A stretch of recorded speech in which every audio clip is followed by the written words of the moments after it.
Bienvenidos amigos oyentes, este es el podcast donde hablamos de True Crime y analizamos los casos más escalofriantes y las mentes más perturbadas de la historia. Soy tu anfitriona, soy Silvia Black y en este quinto episodio nos adentramos en la aterradora historia de Andrei Chikatilo, más conocido como el carnicero de Rostov. Detrás de su apariencia aparentemente tranquila, Chikatilo escondía una sed insaciable de sangre y depravación. A lo largo de su vida, este asesino en serie aterrorizó a la Unión Soviética, perpetrando más de 50 crímenes atroces, la mayoría de ellos contra mujeres y niños indefensos. En este episodio descubriremos los detalles perturbadores de sus crímenes, su modus operandi y la cacería que llevó a cabo la policía soviética para atrapar al sádico asesino. Analizaremos su retorcida mente y los factores que pudieron haber contribuido a su transformación en una de las figuras más infames de la historia criminal. ¿Preparados para adentrarnos en el oscuro mundo de Andrei Chikatilo, desde sus terribles actos hasta las escalofriantes confesiones que revelaron su verdadera naturaleza? ¿Comenzamos? Esto es La cara del mal.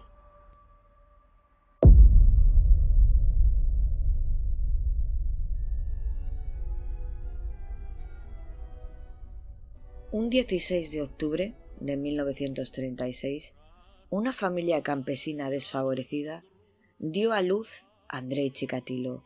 Roman y Ana fueron sus padres. Eran habitantes de una aldea llamada Dablosnoye, ahora la actual Ucrania. A través de una política donde los agricultores se vieron obligados a entregar sus tierras, ganado y cultivos al gobierno, mientras Stalin estaba en el poder. Todos los bienes de Rusia fueron compartidos, exportados o simplemente desechados, dejándolos sin nada. La familia Chikatilo, junto con otras muchas familias, quedaron asoladas por la hambruna, no tenían nada que comer. Andrei y su familia subsistían con pasto y hojas por una necesidad desesperada de comer. Roman Chikatilo, el padre de Andrei, fue reclutado por el Ejército Rojo en junio de 1941, cuando las fuerzas nazis invadieron la URSS. Roman pronto desarrolló tuberculosis y fue encarcelado cuando estalló la Segunda Guerra Mundial. Andrei y su madre tuvieron que lidiar constantemente con la violencia y los bombardeos porque su único objetivo en la vida era sobrevivir, siendo testigos de los cuerpos amontonados por las calles. Debido al agua en su cerebro al nacer, Andrei tuvo una condición genital urinaria crónica cuando aún era adolescente. Mojó la cama durante muchos años. Y claro, viviendo en una casa tan pequeña, de tan solo una sola habitación, Andrei y su madre compartían cama individual, por lo que la condición a ella la estrechaba mucho. Se enfurecía y se burlaba de él en vez de ofrecerle apoyo o asistencia. Además, su madre le contó una historia aterradora. Ella afirmó que tuvo un hermano llamado Stefan. Este desapareció en 1934 a la edad de 5 años. Fue asesinado, desmembrado y comido por campesinos hambrientos. O quizá utilizó esta historia para que el pequeño Chikatilo no saliera a la calle.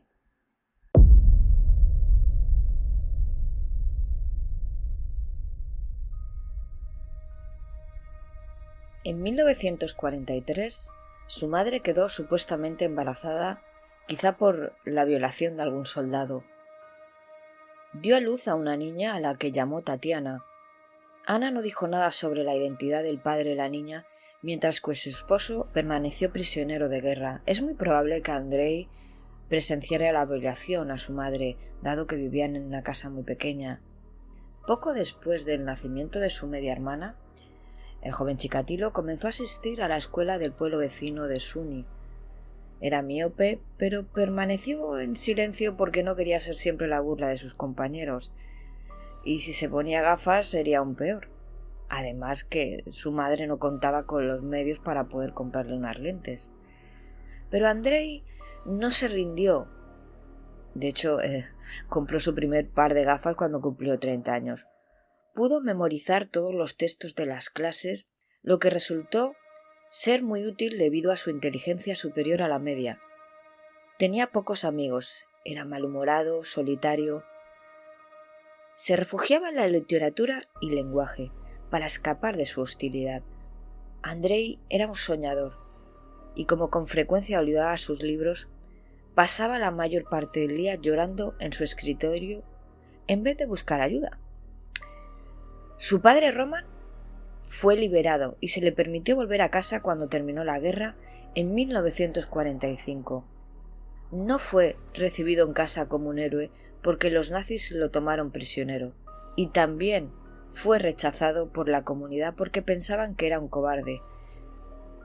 Debido a la debilidad de su padre Roman, Andrei incluso fue intimidado en clase.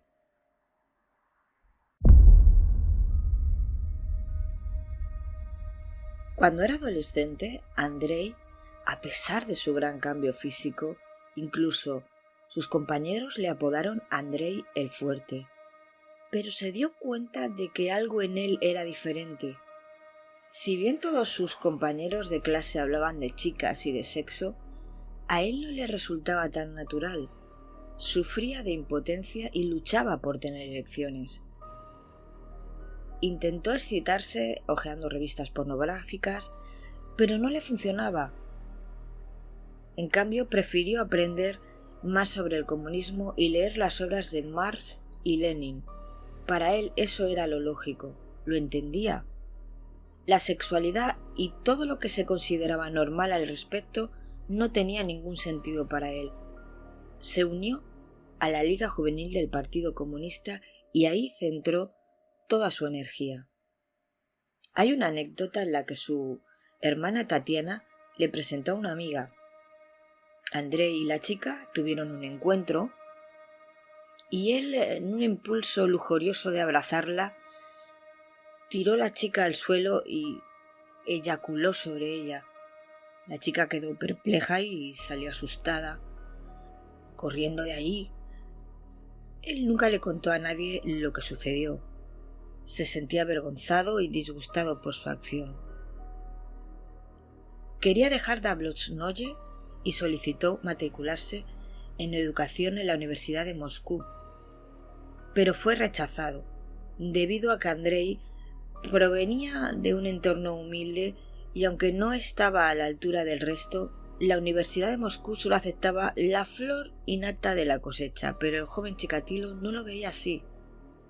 Creía que este rechazo se debía al estigma del cobarde de su padre y lo resintió por el resto de su vida. Decidido a superar su posición, Chikatilo se matriculó en la universidad local. A sus compañeros de estudios les gustaba. Su mayor temor era ser objeto de burlas como cuando era un niño. En la universidad conoció a una chica y salieron durante un par de semanas. Terminó porque no pudo actuar sexualmente. La novia se lo contó a todos y Chikatilo se convirtió en el hazmerreír. Lo que había estado temiendo se hizo realidad. Más adelante en la vida recordó que estaba tan humillado y enfurecido que empezó a fantasear con desgarrar sus cuerpos en pedazos.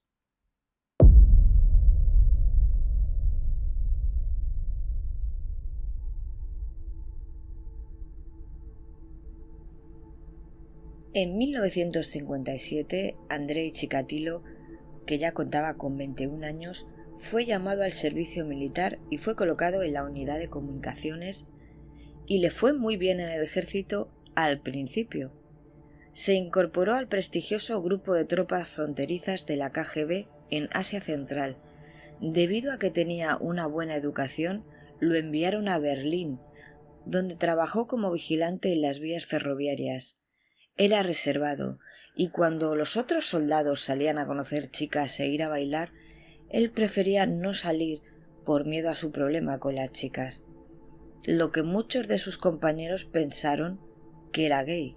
Chikatilo afirmó que fue agredido numerosas veces sexualmente por sus compañeros, pero él nunca informó a sus superiores de esto.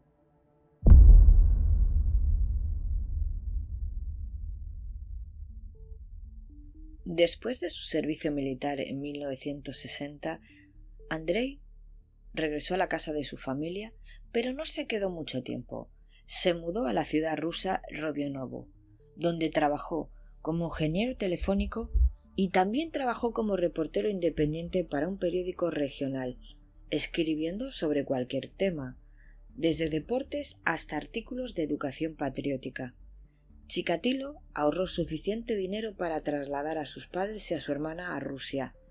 Todos vivían en el mismo apartamento, un gran paso adelante respecto a su hogar rural empobrecido en Ucrania. Su hermana Tatiana sentía pena por su hermano mayor por ser socialmente torpe.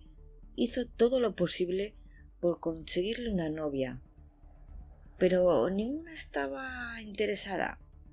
Pero sus esfuerzos finalmente dieron sus frutos cuando Andrei conoció a su amiga Feodosia. Después de unos breves días conociéndose, se casaron en 1963, en una sencilla ceremonia en el registro civil, debido a que Chikatilo dijo que esperaría hasta que se casaran antes de tener relaciones sexuales.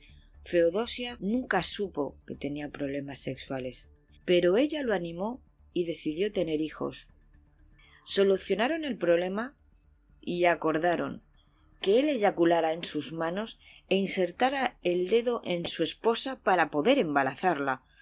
Esto resultó ser un éxito y la pareja tuvo 2 hijos, una hija a la que llamaron Ludmila en 1965 y un hijo al que llamaron Yuri en 1969. A medida de que su joven familia crecía, Chikatilo estudió filología por correspondencia a la Universidad Estatal de Rostov. En 1970 también completó su licenciatura en literatura rusa. En 1971, a la edad de 34 años, Andrei Chikatilo encontró el trabajo de sus sueños, enseñar lengua y literatura rusa, en la escuela interna de niños y niñas.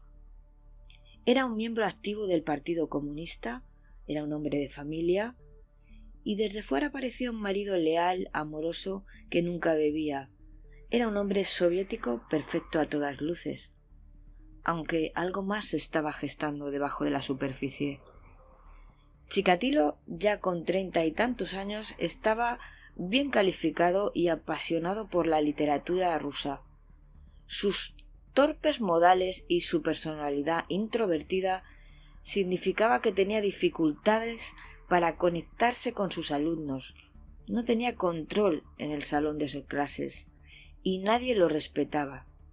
Lo apodaron de Ghost, un término despectivo en ruso que significa idiota.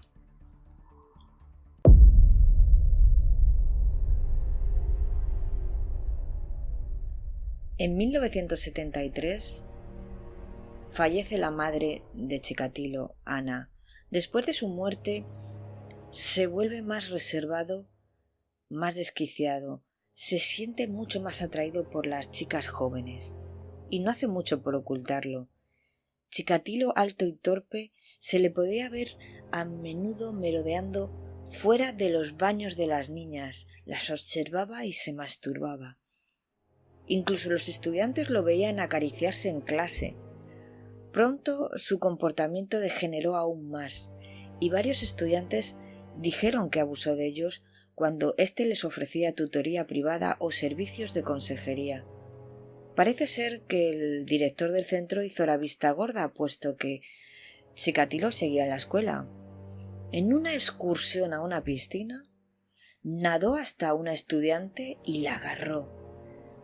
Ella gritó y trató de escapar. El incidente le excitó tanto que mientras sostenía a la chica con tanta firmeza, eyaculó.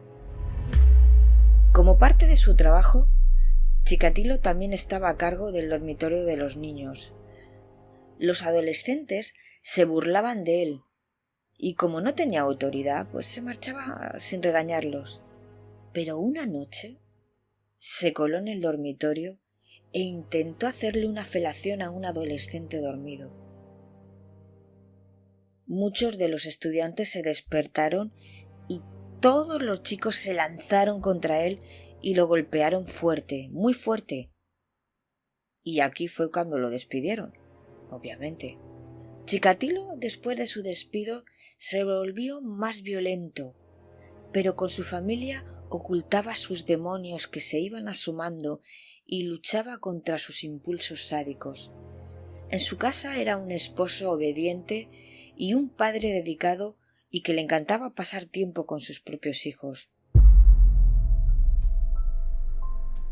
Andrei Chikatilo, ya con 42 años, decide comprar una choza en ruinas en una calle tranquila de la ciudad Sakti por 1.500 rublos, sin el conocimiento de su esposa.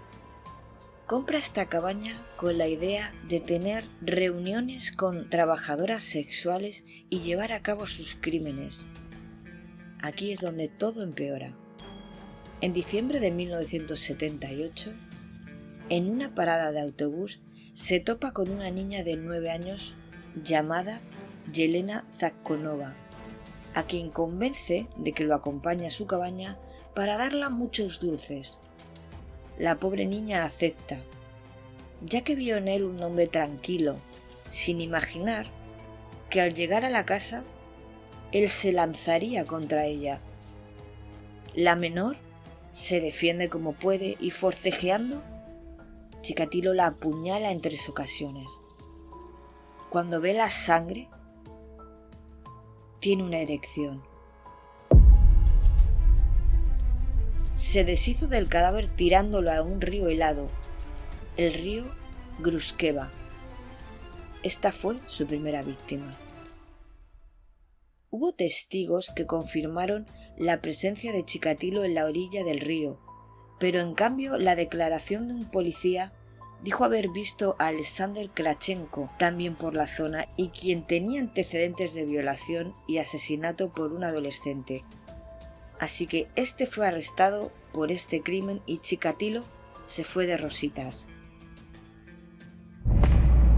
En 1981, Chikatilo se convierte en funcionario de abastecimiento de una fábrica y el trabajo lo obliga a recorrer una buena parte de la región y le proporciona la fachada perfecta. 3 años pasarían antes de que Chikatilo asesinara por segunda vez. El 3 de septiembre de 1981 asaltó a su segunda víctima, llamada Larisa Tachenko, prostituta de 17 años. La convenció de ir con él al bosque para tener relaciones sexuales. Ella se rió de él. Esto le enfureció, la estranguló y en su cadáver eyaculó. Mordisqueó su garganta salvajemente, le cortó los senos y se comió los pezones.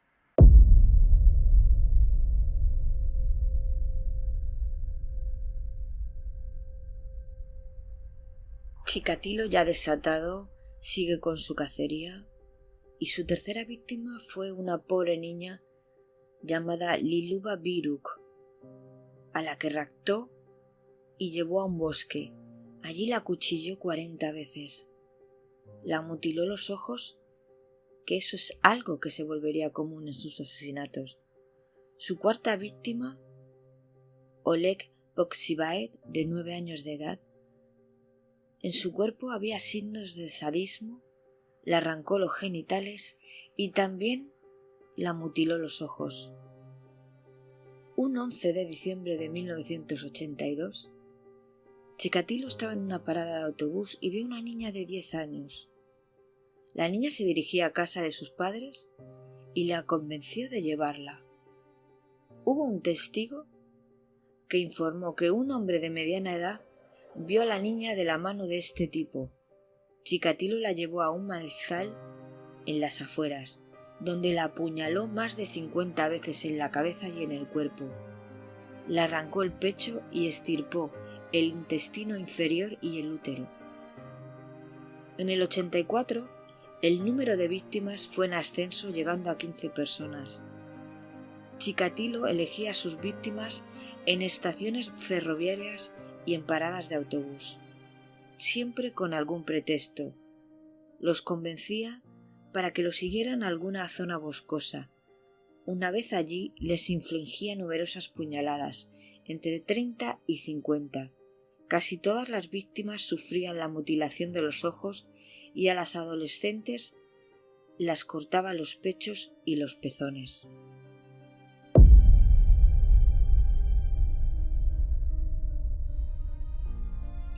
Para 1988 la situación era algo ya insostenible. Los policías hicieron entre 12 y 15 horas de trabajo vigilando los andenes, vagones de trenes y paradas de autobús por todo Moscú. Interrogaban a sospechosos, a posibles víctimas, y lo peor de todo es que seguían apareciendo víctimas en los bosques mientras buscaban al asesino. Chikatilo estaba al tanto de las investigaciones. La prensa estaba dando noticias del caso y ya superaban más de 30 víctimas. Por este motivo, Chikatilo comienza a asesinar en diferentes sitios con el fin de despistar a la investigación. En 1990, Chikatilo convence a un niño de 10 años llamado Ayuso Bobokok para ver películas. El pobre niño acepta ir con él. Le lleva a un cementerio, donde lo tira al suelo, se abalanza sobre él, le come la lengua, lo apuñala, estrangula y lo castra.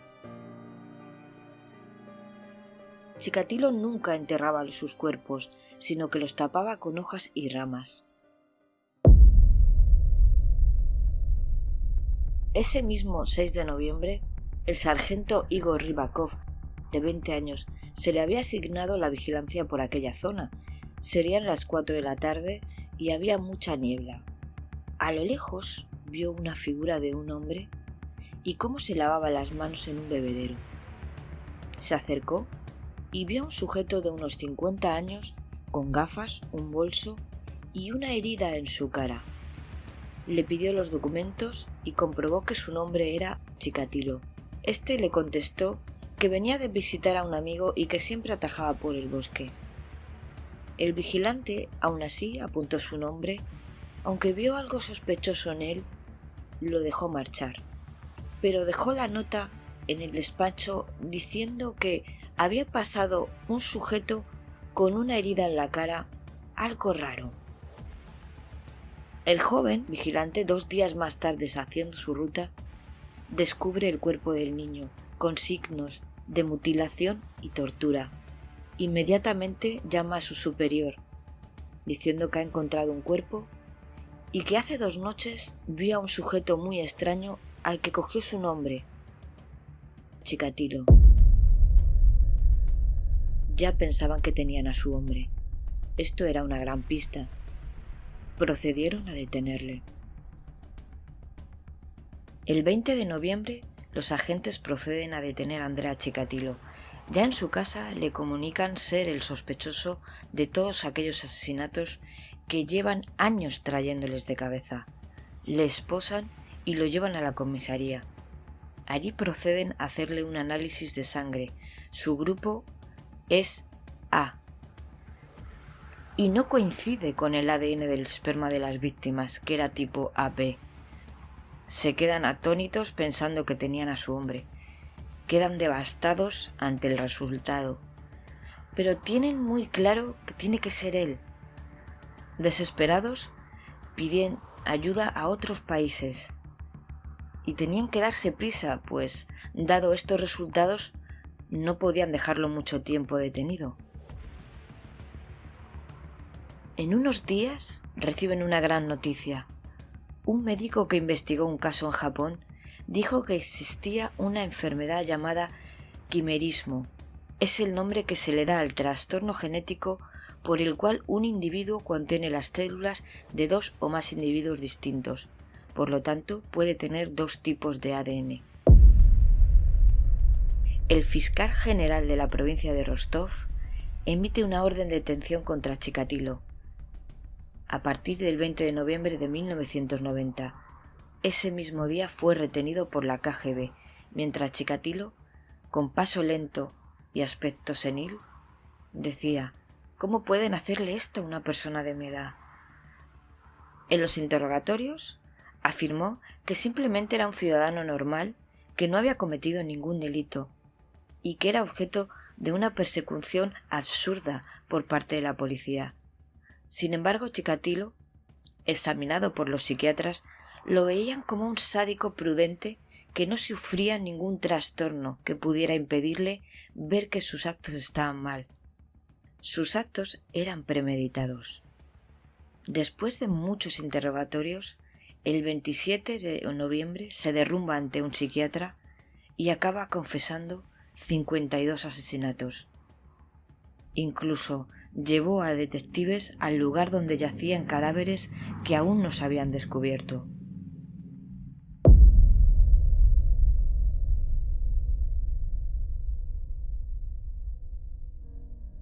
En octubre de 1991, ante el diagnóstico psiquiátrico, se dio a conocer sus conclusiones, diagnosticando que el asesino estaba legalmente cuerdo.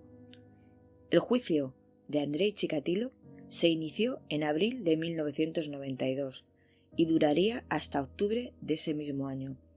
Este apareció con la cabeza afeitada y fingiendo actitud de parecer una enfermedad mental. Presenció su juicio desde una jaula de metal para mantenerlo a salvo de la multitud enfurecida. Los padres de sus víctimas presentes en el juicio estaban comprensiblemente afectados y muy alterados. Mirando al asesino de sus hijos, pedían a gritos que les dejaran lincharlo. Por eso Chikatilo permaneció todo el juicio en una especie de jaula de hierro.